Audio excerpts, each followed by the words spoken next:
At first glance, Jericho appears to have every advantage. Its defenders stand behind a fortified mound in the Jordan Valley, protected by a sloping stone revetment and a wall of sun-dried brick. To Bronze Age infantry, this was less a city than an architectural refusal. But every fortification has a beverage limit. But this is not a contest between a man and a wall. It is a collision between Bronze Age engineering and a 6-foot glass siege engine filled with cherry-flavored liquid. So, could the Kool-Aid Man have breached Jericho? First, a breach does not mean erasing the entire city wall. It means opening one gap wide enough to pass through. He needs one body width of disagreement, not the whole circuit. Jericho's defenses were not one solid slab. Archaeology reveals several building phases: rubble, retaining walls, a massive stone base, and an upper wall made from mudbrick. In the late Bronze Age, the older defenses were repaired by adding fresh mudbrick above the surviving stonework. That distinction is everything.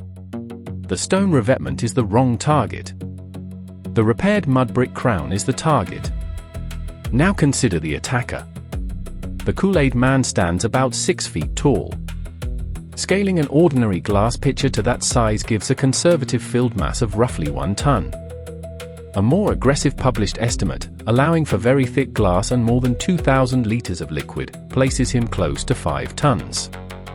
To be generous to Jericho, begin with 1 ton. At a charging speed of 8 meters per second, fast, but below the average speed of an elite 100-meter sprint, he carries about 32 kilojoules of kinetic energy. At the 5-ton estimate, that becomes roughly 160 kilojoules. That is mobile wrecking ball territory, except a wrecking ball cannot choose the mortar joints. Historical adobe can withstand compression reasonably well, but it is far weaker in tension. Testing places its tensile strength at only a fraction of a megapascal. A broad impact does not need to pulverize every brick. It bends the panel, opens the mortar joints, and turns one bonded wall into several separate masses. And Jericho offers an even better weakness. The biblical account describes a house built into the wall. Houses require openings, timber, changes in thickness, and construction joints. Those are exactly the places where masonry loses continuity. The correct approach is therefore very specific. The Kool-Aid Man takes the access ramp rather than charging the limestone base. He selects a repaired mudbrick section beside an opening. He lowers his rounded glass shoulder, keeps the handle clear, and strikes across the joints. The first charge starts tensile cracks. The second shifts the loosen panel. By the third, gravity is doing most of the work.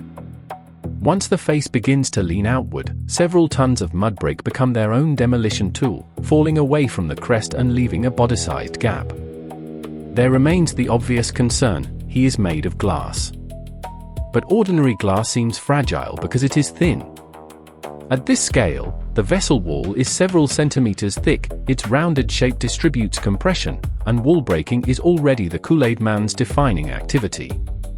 The mudbrick fails through its joints before the pitcher must be crushed through its strongest axis. Against the intact cyclopean stone base, he loses. Against every meter of Jericho at once, he never begins. But that is not the mission. Against a repaired, opening-bearing mudbrick section, with a clear run-up and permission to strike more than once, the balance changes completely.